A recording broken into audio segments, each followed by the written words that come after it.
Edward Fudwupper fibbed big. Explained by Fanny Fudwupper. With Berkeley breathed, helping slightly.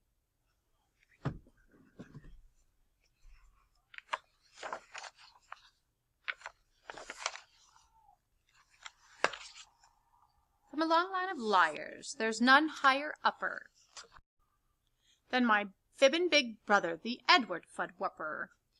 There he is now. I know just what he's doing. He's thinking of who could be next for some fooling. Edward's been cooking up fids full of pooey. He'll serve them up sweet, all gooey and hooey. Last week he fibbed big and told Mabel Dill, I read you've been voted the Queen of Brazil. They want you to come. Bikini Spring 10! I think Mabel went. No one's seen her since then. We want Mabel Dill. Yes, he thought them up long and he thought them up tall, but did he think much of me? Not. No, not much. Not at all. Like the time he fibbed big and told Ben Binky that I had been born by a poodle named Stinky. That wasn't so nice, but that fib I'd forgive if only he'd liked me or noticed I'd live. Early this morning he did it again. He whacked a baseball. The thing smashed in the den. Dad rushed on over and found Mom's cracked pig. Then Fudwupper fibbed way, way, way too big. It's all truly, clearly, quite simple, you know. The whole thing was done by two pigs from Pluto. They were cruising by Earth, looking down from above, when they spotted Mom's pig and fell deeply in love. So they dropped one pig here, and they just could not resist. That passionate porker insisted a kiss. But he leaned in too far, and Mom's pig hit the ground. Oh, Pluto, you see, that on Pluto they see they kiss sitting down. Then he left broken-hearted, upset and unseen, and his ship picked him up with a pig-lifting beam. And that's all, that's the truth, said Ed, the fib slinger. In the whole of the fib history, a whopping humdinger. Then a yelp and a howl and a scream from nearby.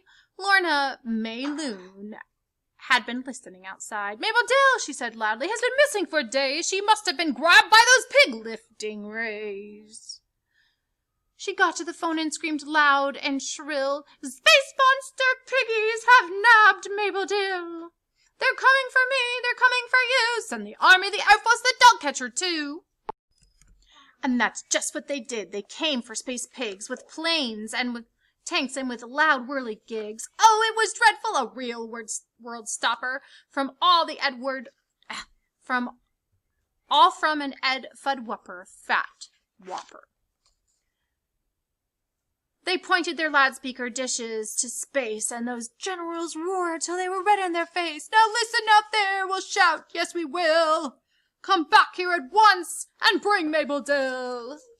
Ed Whopper watched all this for quite a long time, but the people were staring at something behind.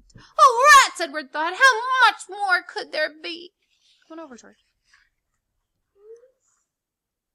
A face filled the sky, the hills, and the sea. It did not look happy nor pleasant nor soft. In fact, that big thing looked somewhat upset. It was purple, it was green, with his eyes on its snout. It opened its mouth and roared. Who started this? Who started this hoot?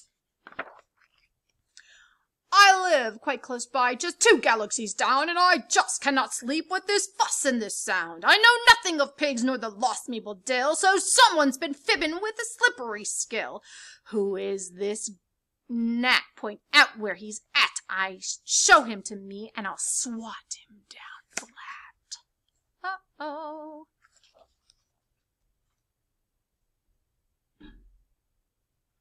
And that's what they did, each dad and each mother. They pointed right up to my shaking big brother. Edward dropped low. He was scared 10 times double. He fibbed way too big and was now in huge trouble. Then wait, what's the sound? A voice small and fine. Everyone stopped. Who was it? It was mine. Oh, please, I called out. It's my fault, don't you see? I broke the blue pig. Edward's fib was for me. So dearly grumpy thing with 3 eyes on your head. See that it's me you should swat down instead. What could I do? Edward faced a big mess. I told a big fib. Yes, I learned from the best. I thought I'd be smushed, smashed, squished right down, but the big face looked in with a smile, not a frown. I think, he said firmly, you both are big fibsters. But out where I live, we're not loved by our sisters. Mine, by the way, I have left all alone, and now I'll go back to her sleeping at home. He looked at me odd, kind of sad, kind of blue. It sure would be nice to have one like you.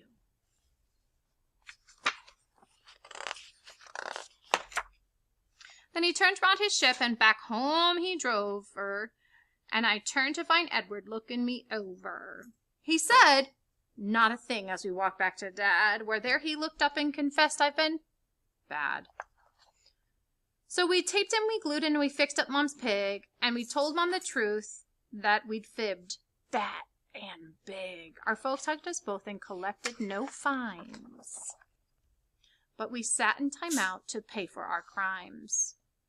Then Ed looked at me with a smile that was new, and said, "It is nice to have one like you. 2 former fibsters, the Edward and me, but brother and sister will finally be." And if somebody knows where Mabel Dill went, please tell her from Edward that no harm was meant.